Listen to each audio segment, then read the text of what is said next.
그리스도인으로서 살아간다는 것은 우리가 하나님을 우리 인생의 주인으로 모시고 살아가는 거잖아요. 근데 어느 순간부터 나도 모르는 사이에 내가 나의 주인 되신 하나님을 자꾸 밖으로 밀어내고 있지는 않습니까? 이럴 때는 하나님 제발 눈 좀 감아주세요. 그리고 하나님 눈을 막 가리우려고 할 때도 있고, 이럴 땐 좀 하나님 좀 잠깐 좀 나가 계셔 주세요. 그리고는 하나님을 자꾸 우리가 밀어내고 있지는 않습니까? 오늘 우리가 하나님을 자꾸 밀어내게 만드는 그것이 무엇인지를 우리가 정확하게 모르고 그것을 우리의 마음속에서 비워내지 않으면 우린 절대로 내 안에 주님으로 채울 수 없고 하나님으로 채울 수 없고 성령으로 채울 수가 없어요. 그럼 우리는 청지기로서 우리에게 주어진 그 사명을 절대로 감당하지 못합니다.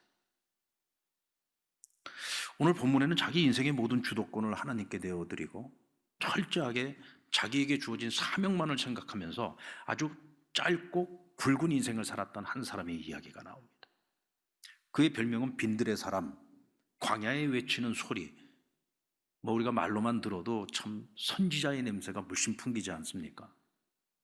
그는 광야에 거주하면서 낙타 털옷을 입었어요. 얼마나 거친 옷이었겠습니까?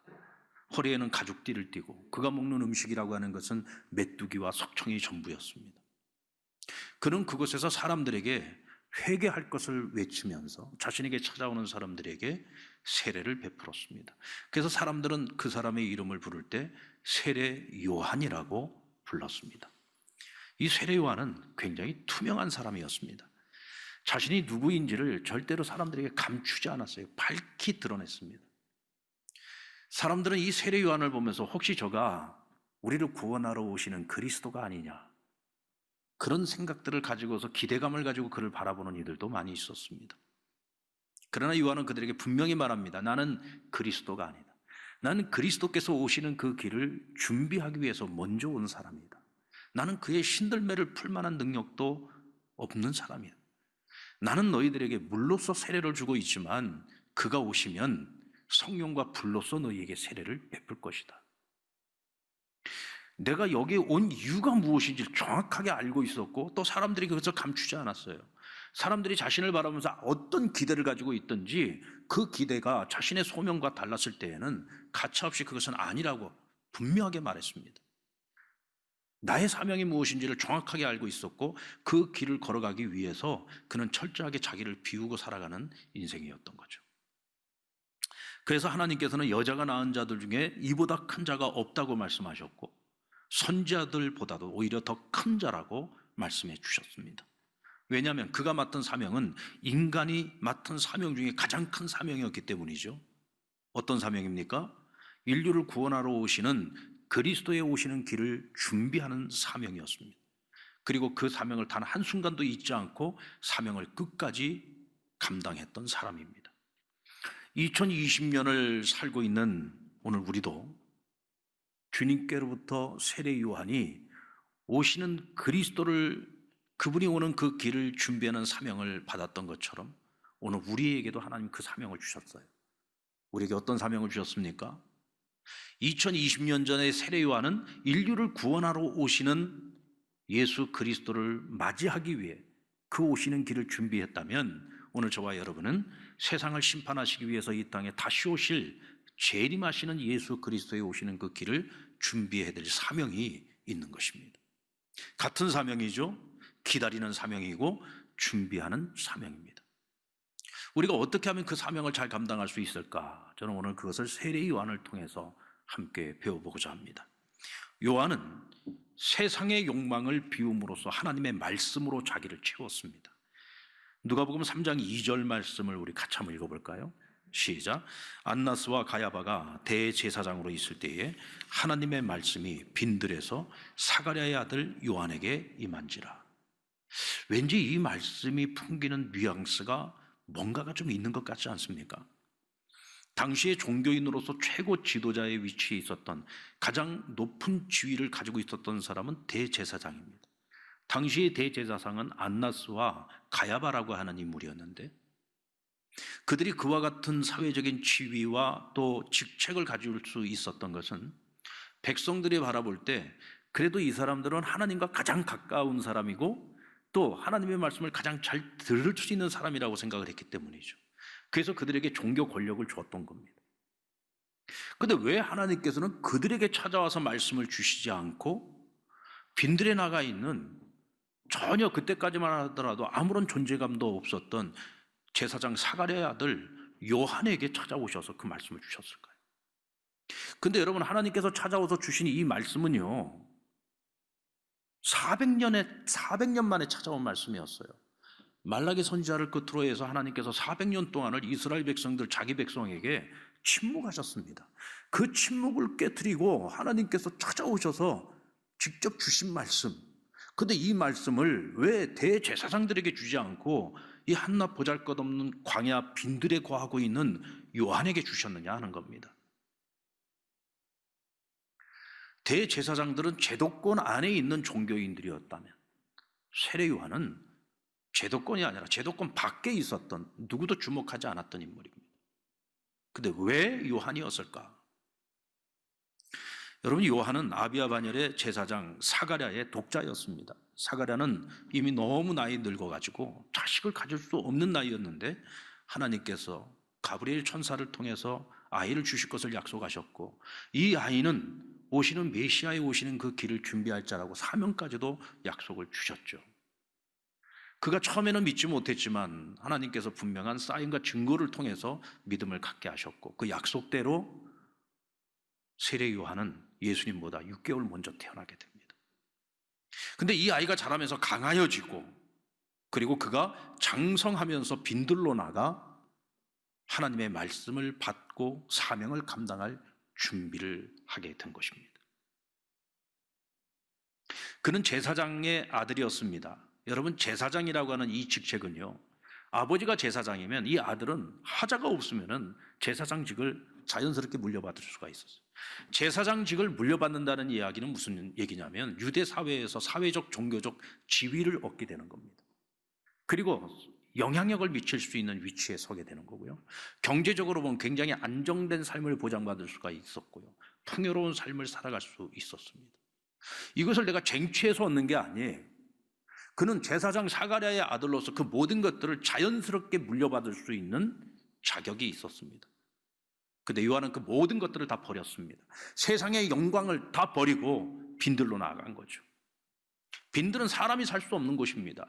그래서 사람들을 찾아볼 수 없는 곳이 빈들이었습니다. 그런데 왜 하나님께서 그 요한을 찾아갔을까? 어쩌면 하나님께서는 말씀을 주실 이들을 찾고 있었을 겁니다. 하나님께서 대제사장이라고 안 찾아가 보셨겠습니까? 그렇게 많은 레위인들이 있었는데 사람을 찾지 않으셨겠습니까? 그런데 그들 안에는 이미 온갖 세상의 욕심과 야망으로 가득 차 있었단 말이죠. 세상에 온갖 속된 걸로 가득 차 있어서 결코 그들의 그릇에는 하나님의 말씀을 담을 수 없는 상태였던 거예요. 찾다 광야까지 나가셔서 요한을 하나님께서 주목하신 겁니다. 왜? 그는 스스로 누릴 수 있었던 세상의 그 모든 욕망들을 스스로가 다 비워내고 자신이 감당해야 될 그 사명을 위해서 광야로 나가 거룩하고 깨끗한 그릇을 준비하고 있었기 때문입니다. 우리의 그릇이 하나님의 말씀으로 채워지기 위해서는 우리도 역시 마찬가지로 빈들로 나가야 됩니다. 그 빈들로 나가서 오늘 우리 안에 있는 이 세상의 욕심, 세상의 욕망, 이런 것들을 비워내야만 우리가 하나님의 말씀으로 채워질 수 있는 거예요. 여러분들, 오늘 우리가 이제 이렇게 함께 교회에 모여서 하나님 앞에 예배를 드리고 있습니다. 가정에서 지금 온라인으로 예배를 드리고 있는 성도들도 지금 예배의 자리에 섰어요. 예배자의 자리에 서 있다는 얘기는 무슨 얘기냐면 우리가 지금 하나님 앞에 서 있다는 얘기예요. 우리가 왜 하나님 앞에 섭니까? 왜 우리가 개인의 예배를 드리고 묵상을 하고 하나님 앞에 기도의 시간을 가질 때 왜 우리가 하나님 앞으로 나아오는 것입니까? 세상의 욕심과 탐욕으로 나를 채우기 위해서 하나님 앞에 나오는 거 아니잖아요. 우리가 한 주간을 살아가면서 나도 모르게 내 안에, 내 그릇에 채워져 있는 세상의 모든 욕심과 욕망과 헛된 것들을 우리가 다 비워내고 적어도 오늘 이 시간 내가 하나님이 주시는 말씀으로 나를 채우기 위해서 나오는 것 아닙니까? 근데 우리가 하나님 앞에 나와서도요, 여전히 세상의 근심과 걱정, 염려로부터 전혀 자유하지 못하고 여전히 불안한 마음을 가지고서 우리가 만약 돌아간다고 한다면 우리는 하나님 앞에 빈들에 나오기는 했는데 빈들에 나와서도 온갖 세상의 헛된 욕심과 욕망을 버리지 못한 채, 그것을 비워내지 못한 채 그것을 여전히 끌어안고 있는 거예요. 그러면 여러분, 우리가 이 자리가 빈들이 될 수 없는 거죠. 여기가 광야가 될 수 없는 겁니다. 누가복음 7장 24절로 28절에 보면 사람들이 세례 요한을 보기 위해서 광야로 나옵니다. 그 모습을 보고 예수님께서 물으셨어요. 너희는 무엇을 보려고 광야로 나왔더냐? 흔들리는 갈대를 보기 위한 것이냐? 아니면 부드러운 옷을 입은 사람들을 보기 위한 것이냐? 그렇다면 너희가 번지수를 잘못 찾았다는 거죠. 광야에 나와서 어떻게 부드러운 옷을 입고 있는 사람, 화려한 옷을 입고 있는 사람들을 찾을 수 있겠습니까? 흔들리는 갈대라고 하는 것은 세상에 흔들리는 가치를 말하는 거죠. 여러분, 세상의 가치라고 하는 것은요, 이 변하지 않는 것이 없습니다. 늘 변합니다. 세상 풍파가 있을 때마다, 세상에 어떤 변화의 바람이 불어올 때마다 사람들이 추구하는 가치는 계속 변하는 거예요. 그런 것들은 세상에 가야지 우리가 발견할 수 있는 것이지 광야에 가서 발견할 수 있는 것이 아니잖아요. 많은 사람들이 지금 요한을 보기 위해서 나왔는데 그들의 마음속에 여전히 추구하는 것들이 세상의 것들을 추구하고 있고 세상의 욕심을 비워내지 못하고 있고 세상 사람들이 추구하는 부드러운 옷을 입는 것들, 그런 것들을 마음속에 품고 있다고 한다면 너희는 광야에 와서 볼 것이 없다는 거죠. 자, 그렇다면 너희가 선지자를 보기 위해서 왔느냐? 옳도다. 저는 여자가 낳은 자들 중에 가장 큰 자예요. 오히려 선지자보다도 더 큰 자다. 그런데 천국에서는 가장 작은 자도 저 요한보다는 큰 자라고 말씀을 하셨어요. 대체 예수님께서는 뭘 말씀하고 싶으셨던 걸까요? 너희가 광야로 나왔다면 광야에서 정작 너희가 보고 들어야 될 것은 뭐냐? 모든 것을 누릴 수 있음에도 불구하고 그 모든 것을 비우고 살아가는 요한을 너희는 볼 수 있어야 되고 그에게 주신 하나님의 말씀으로 채워진 그 말씀을 너희가 들을 수 있어야 된다는 거죠. 여러분, 우리가 하나님 앞에 나올 때에 우리가 제일 먼저 점검해야 될 것은요, 오늘 내가 비워내야 될 것이 무엇인지를 점검해 보셔야 돼요. 그것을 점검해야만 우리가 하나님 말씀을 채우고 가서 한 주간 동안도 우리가 하나님 말씀을 붙들고 승리하는 삶을 살아갈 수 있는 겁니다. 아멘입니까? 여러분, 나에게 있어서 나의 빈들, 나의 광야는요, 어떤 장소적인 의미를 말하는 게 아니에요. 어느 자리가 됐든지 나를 비우고 하나님 말씀으로 채워서 그 말씀을 붙들고 살아가는 그것이 바로 빈들이고, 우리는 그 빈들의 능력을 통해서 우리에게 맡겨진 그 사명을 감당해 나갈 수가 있는 것입니다. 그리고 요한은 철저하게 자기를 비워내고 예수 그리스도의 그 그릇을 가득가득 채워드렸습니다.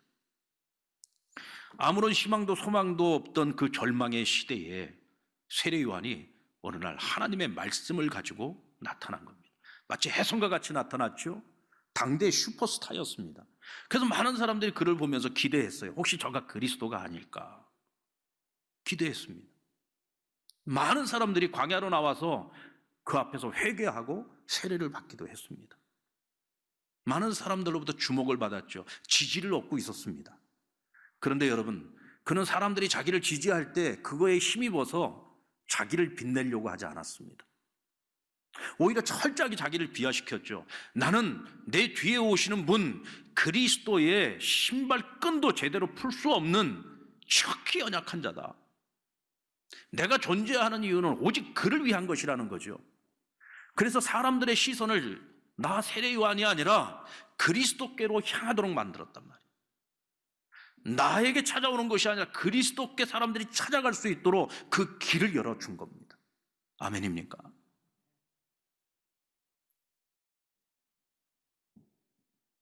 심지어 그는 바리새인과 사두개인들을 향해서 뭐라고 얘기했습니까? 이 독사의 자식들아. 당시 종교 지도자들을 향해서 독사의 자식들아. 너희는 좋은 열매를 맺을 수 있는 나무가 되었는데도 여전히 열매를 맺지 못하니 하나님께서 너희를 찍어 불쏘시개로 쓰시겠다. 여러분, 이건요, 아예 죽기로 작정하지 않고는 당시 할 수 없는 말이었습니다. 근데 그는 거침없이 그와 같은 말들을 토해냅니다. 왜 그랬을까요? 오시는 예수 그리스도의 그 길을 준비하기 위함이에요.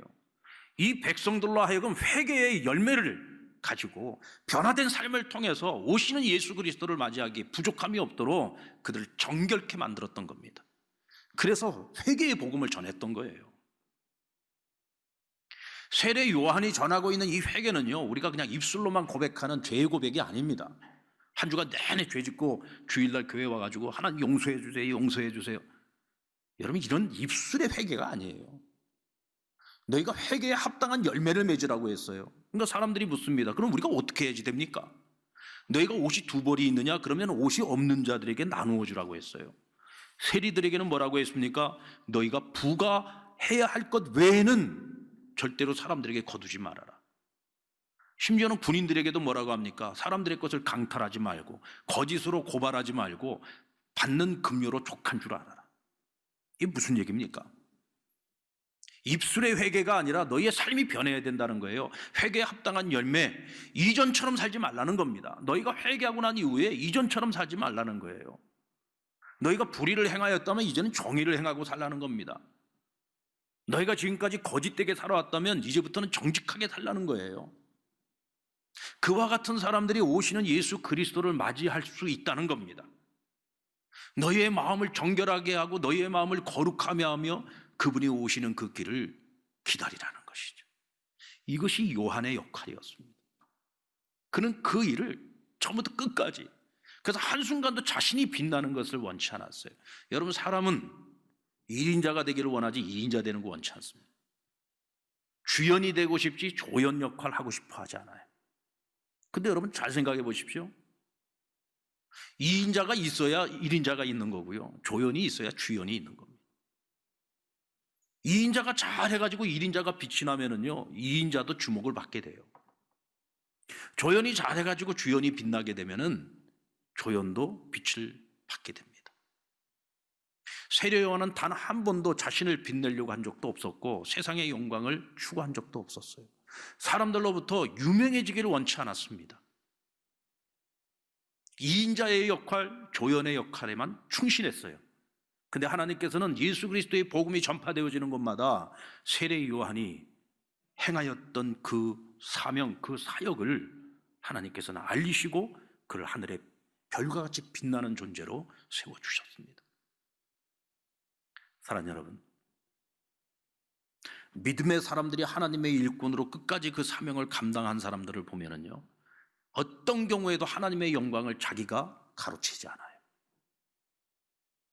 베드로와 요한이 성령 충만해가지고 성정 미문에 앉아있는 안진뱅이를 이렇게 세우고 고쳤습니다. 사람들이 이 두 사람을 주목하기 시작합니다. 이 사람들 안에 아주 못된 죄성이 있는데 그게 뭐냐면 어떤 특별한 사람, 우리보다 보통 사람보다 특별한 사람들이 있으면은 이 사람들을 신화적 존재로 만들어가지고 신으로 만들어버리는 거예요. 그리고는 우상으로 섬기는 겁니다. 그 베드로 요한이 뭐라고 했습니까? 이 사람들아, 우리는 너희와 똑같은 성정을 가지고 있는 자라, 오늘 이 안진뱅이를 고친 것은 우리가 한 것이 아니라 우리가 믿는 예수 그리스도의 이름의 능력이 오늘 이 사람을 고쳤노라. 그러니까 사람들 우리를 바라보고 우리를 주목하고 있는 그 사람들의 시선을 누구에게로 돌리는 거예요? 예수 그리스도의 이름으로 돌리는 거예요. 철저하게 나는 없고 오직 예수 그리스도만이 있는 삶. 하나님께서는 이런 사람들을 높이 들어 사용하시고 그들을 통해서 하나님의 크신 역사와 계획을 이루어 가셨던 거죠. 여러분 기억하십시오. 절대로 나를 빛내려고 애쓰지 마십시오. 우리는 하나님을 빛내고 예수 그리스도를 빛내는 삶을 살고자 애를 쓰면은요, 하나님 우리에게 필요한 것을 공급해 주시고, 때론 내가 원치 않아도 나를 빛내려고 살지 않았는데도 불구하고 하나님 나를 빛내는 삶으로 우리를 이끌어 주신단 말입니다. 아멘. 그리고 주님의 재림을 준비하는 자로 우리가 쓰임받기 위해서는 우리의 스케일을 좀 하나님 나라 스케일로 좀 키울 필요가 있어요. 내 스케일이 작으면은요, 우리가 생각하는 거나 기도하는 거나 우리가 살아가는 삶의 방식이 도박 터질 수밖에 없습니다. 왜? 그거밖에 못 보니까. 근데 생각하고 눈으로 보는 스케일이 큰 사람은요, 벌써 기도의 제목이 달라요. 관심을 갖는 것 자체가 다른 겁니다. 한 아이가 엄마에게 물었습니다. 엄마, 산타 할아버지는 중국 사람이야? 왜? 엄마가 크리스마스 때마다 선물을 주는 거 보면 중국 사람한테 사오는 것 같아. 왜? 뒤에 항상 메이드 인 차이나라고 써 있거든요. 여러분들, 제가 예전에 미국에 맨하탄에 갔을 때 거기 무슨 뮤지엄이 있었어요. 그 뮤지엄 안에 이렇게 선물 같은 거 파는 조그마한 가게가 있었는데 거기 굉장히 고급스러운 그런 상품들을 파는 곳이었습니다. 이제 돌아올 때 뭐 조그마한 선물이라도 몇 개 사오려고 이제 잠시 그곳을 들어갔는데 아니 너무 예쁜 메모 케이스가 있어가지고 그걸 한 몇 개를 샀어요. 그리고 들어와가지고 버스에서 열어보니까 메이드 인 코리아예요. 근데 여러분, 제가요, 이게 뭐야, 왜 메이드 인 코리아 이게 아니고 너무 자랑스러운 거예요. 뉴욕 맨하탄의 그것도 가장 중심에 있는 아주 그 고급 상품점이었는데 그곳에서 파는 게 메이드 인 차이나가 아니라 메이드 인 코리아더라고요. 그 가게에서는요, 메이드 인 차이나 제품이 없어요. 그러니까 우리 메이드 인 코리아는요, 굉장히 수준 높은 제품들입니다. 근데 대부분 싸게 물건을 파는 곳에 가보면 전부 메이드 인 차이나예요. 전 세계에 아마 웬만한 시장이나 값싸게 파는 물건 가게에 가서 보면 전부 메이드 인 차이나일 거예요. 이게 여러분 차이나는 클래스입니다. 중국의 클래스죠. 우리의 인생을 이 세상이 아닌 이 세상을 넘어서 죽음 이후까지 그리고 영원한 하나님의 나라에 우리가 소망을 두고 살아가면은 우리가 벌써 생각하는 스케일이 달라질 수밖에 없어요. 기도를 하는 스케일이 달라질 수밖에 없고 우리가 어떤 인생의 목표를 정하고 살아갈 때도 그 목표의 클래스가 달라지는 거예요. 오늘 우리 세례 요한의 이야기를 들으면서요, 그는 사명을 위해서 살았다. 그 사명 감당을 위해서 빈들로 나가서 살았다. 그런데 그게 나와 무슨 상관인데? 왜? 생각하는 클래스가 다른 거예요. 우리는 이 땅만 보고 살아. 근데 세례 요한은 하나님 나라를 보고 살았어요. 영원한 나라를 바라보고 산 거예요. 결국은 헤롯 대왕에게 죽임을 당하지 않습니까? 그는 감옥 안에 있으면서도 살려고 발버둥 치지 않았습니다. 왜? 나는 이미 내 사명 다 감당했어. 오신 메시아 예수 그리스도, 그가 그리스도라고 하는 확신을 갖게 되었거든요. 그러니까 오늘 죽어도 여한이 없는 거예요. 난 내 사명 다 감당했어요. 그래서 그 감옥 안에 있으면서도 지금 자신의 생사 여탈권을 가지고 있는 왕에게 회개하라고 외치지 않았습니까? 이게 뭐예요? 하나님 나라의 소망을 가지고 살아가는 사람의 자신감인 거죠. 생각하는 클래스가 다른 거예요. 오늘 우리의 생각과 우리의 가치관이, 우리가 바라보는 우리의 비전이 그저 여기만 보고 살아가면은요, 우리는 절대로 이 세례 요한이나 이 믿음의 사람들이 걸어갔던 그 길을 우리가 들을 때는 그냥 들으면서 그랬는가 보다 하고 그냥 지나가는 거지, 그것이 나와 무슨 상관이 있나, 이게 여러분 적용이 안 되는 거죠. 적어도 그들이 바라보는 것과 우리가 바라보는 것이 같을 때 그들이 살았던 모습이 우리에게도 교훈이 될 수 있고 도전이 될 수 있는 거예요. 여러분, 주님이 다시 오시는 그 재림의 날, 지금 이 시대를 바라보면 그날이 멀지 않았어요. 점점 더 가까워지고 있습니다. 그래서 오늘 이 시대를 살고 있는 우리 그리스도인들은 보다 더 우리의 소명, 우리의 사명, 우리가 바라보는 비전이 이 땅이 되어서는 절대로 안 돼요. 하나님 나라를 바라볼 수 있어야 돼요. 그래야 우리가 우리 안에 있는 이 세상의 욕심과 이 야망을 비워낼 수 있어요. 그래야 하나님의 말씀으로 우리를 채우고 우리에게 주어진 이 사명이 얼마나 소중한 사명이고 그 어떤 것보다도 최고의 가치를 가지고 있는 사명이라는 것을 알고 우리가 그 사명을 위해서 나를 희생하고 헌신하며 그 길을 걸어갈 수 있는 거예요. 아멘입니까? 저는 그 길을 걸어가는 이들 가운데 저는 우리 한국교회가 제일 선두에 섰으면 좋겠어요. 우리 상남교회가 제일 선두에 섰으면 좋겠어요. 그리고 우리 상남교회 성도들이 가장 선두에 서서 정말 차이나는 클래스를 가지고 이 세상을 살아가면서 주의 나라를 위해, 주의 영광을 위해, 하나님 나라를 위해서 우리가 더 존귀하게 쓰임받는 그런 믿음의 사람들, 그리고 우리의 자녀들도 대를 이어 우리를 뛰어넘어 정말 이 마지막 시대에 하나님의 마중물로서 쓰임받는 그런 거룩한 세대로 거듭났으면 좋겠어요. 여러분, 우리는 그 일을 위해서 기도해야 되고 그 일을 위해서 결단하고 하루하루를 살아갈 때 끊임없이 자기를 점검하면서 비우고 하나님의 것으로 채움받으며 살아갈 수 있는 저와 여러분 되기를 주의 이름으로 축원합니다.